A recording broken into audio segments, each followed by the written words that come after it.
চাকরি প্রার্থীদের মুখে হাসি ফোটান বাঁকুড়ার সার্ভিস কালীমা। রোজই বাড়ছে ভক্তদের ভিড়।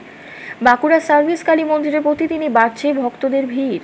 মানুষের বিশ্বাস, মন থেকে প্রার্থনা করলে চাকরি, ব্যবসা সহ যে কোনো মনোবাসনা পূরণ করেন দেবী।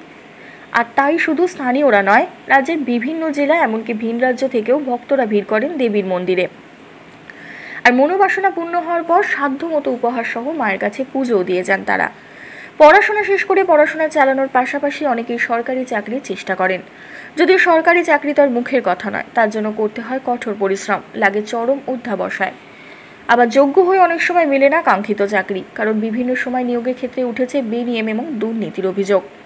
যদি অনেকেরই বিশ্বাস, নিজের চেষ্টার পাশাপাশি অন্তর থেকে ডাকলে মনোবাসনা পূরণ করেন বাঁকুড়ার সোনামুখী সার্ভিস কালীমা। আর মায়ের মহিমার কথা ছড়িয়েও পড়েছে দিকে দিকে। শুধু স্থানীয়রা নয়, চাকরি, ব্যবসা, অন্য যে কোনো মনের ইচ্ছা নিয়েই মায়ের কাছে ছুটে আসতে পারেন সকলে। জেলা সদর বাঁকুড়া থেকে ৪৫ কিলোমিটার দূরে সোনামুখীতে এই সার্ভিস কালীমার মন্দির। ভক্তদের বিশ্বাস, দেবীর কাছে মন থেকে প্রার্থনা করলে চাকরি নিশ্চিত।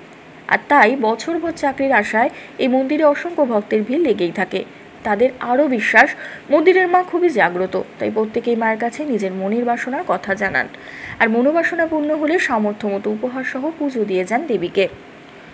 কিভাবে হলো মায়ের এই নামকরণ, এই বিষয়ে দেবাশিস চক্রবর্তী নামে এক ব্যক্তি বলেন, কেউ মন থেকে মায়ের কাছে প্রার্থনা জানালে তা পূরণ হয়। একজন চাকরির জন্য মায়ের কাছে মানত করে গিয়েছিলেন, তার চাকরি হয়েও গিয়েছিল। তখন থেকেই মায়ের নাম সার্ভিস কালী।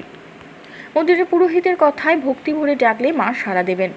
সংসার থেকেও মাকে ডাকা যায়। এখানে কোনো মাদুলি বা কবজ দেওয়া হয় না, শুধু মায়ের পুজোর ফুল বেলপাতা দিই, তাতেই মানুষের কাজ হয়। কর্মসংস্থান, সংসারে অশান্তি থেকে মুক্তির, সন্তান লাভ সহ বিভিন্ন কারণে আসেন ভক্তরা, মা উদ্ধার করেন। ইতিমধ্যে মায়ের নাম ছড়িয়ে পড়েছে বহু দূর দূরান্তে, আর সেই মতো বহু দূর দূরান্ত থেকে মানুষ আসছে মায়ের মন্দিরে। শুধু বজবজ নয়, রাজ্যের বিভিন্ন জেলা এমনকি ভিন রাজ্য থেকেও ভক্তরা মায়ের কাছে ছুটে আসেন। প্রার্থনা একটাই, মনোবাসনা পূর্ণ করো মা। ধন্যবাদ।